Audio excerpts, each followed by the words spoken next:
తప్పు కదా ఇది, ఈ రకంగా మాట్లాడటం. ఆయన పవన్ కళ్యాణ్ గారు మాట్లాడతారు, వారు మాట్లాడతారు, ఏమంటారు, వారేమంటారు, ఆయన చెయ్యెత్తమన్నప్పుడు కార్మిక సంఘాలు చెయ్యెత్తలేదంట, అందుకని క్యాప్టివ్ మైన్ ఇప్పించలేదంట. అంటే ఫ్యాక్టరీ ఇంకేమన్నా అంటే ఇంకా వచ్చి దగాకోరు మాట ఏం మాట్లాడుతున్నారంటే పవన్ కళ్యాణ్ గారు, జగన్మోహన్ రెడ్డి ప్రైవేటీకరించడానికి ప్రయత్నం చేశాడు, నేను ఆపానని చెప్తున్నాను. తప్పు కదా. కేంద్ర మంత్రి కుమారస్వామి గారు సాక్షాత్తు ఆయన నోటితో ఆయన చెప్పాడు, దీపం పథకం కింద దీన్ని 100% దీన్ని ప్రైవేట్కి చేసేటాకి అమ్మేటాకి కేంద్ర ప్రభుత్వం నిర్ణయం తీసుకుంది. నిర్ణయం తీసుకుంటే 2020లో ఉన్నటువంటి అప్పటి రాష్ట్ర ప్రభుత్వం, జగన్మోహన్ రెడ్డి ప్రభుత్వం అసెంబ్లీలో దీనికి వ్యతిరేకంగా తీర్మానం చేసి పంపింది. యాజిటేషన్ జరిగినాయి కార్మికులు, అందుకని అప్పటి నుంచి అలాగే ఉండిపోయింది. కానీ కేంద్ర ప్రభుత్వం ఈ రోజు దాకా దాన్ని వెనక్కి తీసుకున్నటువంటి నిర్ణయం తీసుకోలేదు అని చెప్పి వారు చెప్పారు. పైన కింద మీ ప్రభుత్వమే, మీ ప్రభుత్వంలో ఉన్నటువంటి కేంద్ర ఉక్కు శాఖ మంత్రి గారు చెప్పిన మాట పవన్ కళ్యాణ్ గారు. కేంద్ర ప్రభుత్వం ఇంతవరకు ప్రైవేటైజ్ చేయాలి అని తీసుకున్న నిర్ణయాన్ని పునరాలోచించలేదు, వెనక్కి తీసుకోలేదని చెప్పారు ఆయన. జగన్మోహన్ రెడ్డి గారి ప్రభుత్వం అసెంబ్లీలో ఇది ప్రైవేట్ చేయటానికి వీల్లేదని చెప్పి తీర్మానం చేసి ప్రభుత్వం గట్టిగా నిలబడిందని చెప్పారు. మీరేం మాట్లాడుతున్నారు? 2 ఏళ్ల నుంచి నిద్రపోయారా? ఏ ఒక్క రోజన్నా మీరు స్టీల్ ప్లాంట్కి వెళ్ళి సందర్శించారా?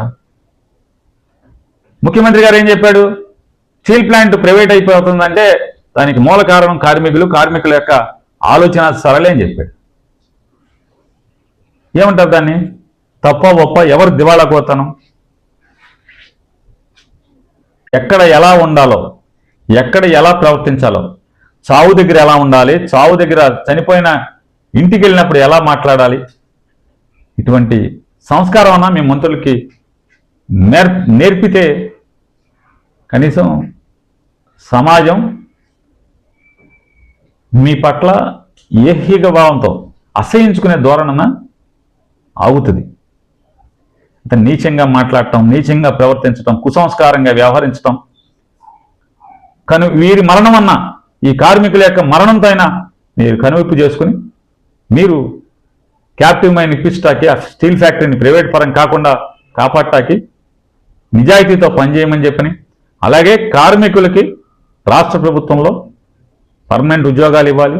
ఎవరో మీ కార్యకర్త గ్రామ కక్షల్లో మర్డర్ అయిపోతే అతనికి మీరు ప్రభుత్వ ఉద్యోగాలు ఇస్తారు.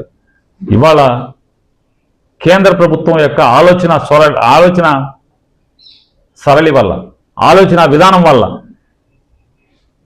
ఇవాళ స్టీల్ ప్లాంట్లో 8 మంది ఇప్పటికి మరణించారు. మరి కుటుంబాల పరిస్థితి ఎవరు ఆదుకుంటారు? తక్షణం వీళ్ళందరూ కూడా రాష్ట్ర ప్రభుత్వం తరఫున ఉద్యోగాలు ఇచ్చేలా ఆలోచించేయమని నిర్ణయం తీసుకోమని చెప్పని, ఇలా కాంపెన్సేషన్ కూడా నాడు జగన్మోహన్ రెడ్డి గారి ప్రభుత్వం ఎలా అయితే వైజాగ్లో ప్రమాదం జరిగినప్పుడు ఎలా అయితే ఇచ్చిందో కాంపెన్సేషన్, అదే స్థాయిలో మనుషులను తీసుకురాలేం.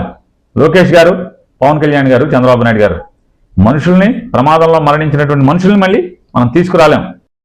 కానీ వారి కుటుంబాలకు అండగా ఉండటంలో మీ ధర్మాన్ని మీరు నిర్వర్తించమని, మనం మనుషుల్లాగా రాజకీయ నాయకులు అవసరం ఉంటే అధికారం లేనప్పుడు ఒక రకంగా, అధికారం ఉంటే వేరొక రకంగా కాకుండా ఎప్పుడైనా అధికారం ఉన్నా లేకున్నా మనుషుల్లాగా ప్రవర్తించడం నేర్చుకోమని చెప్పని నేను హితవు చెప్తున్నాను.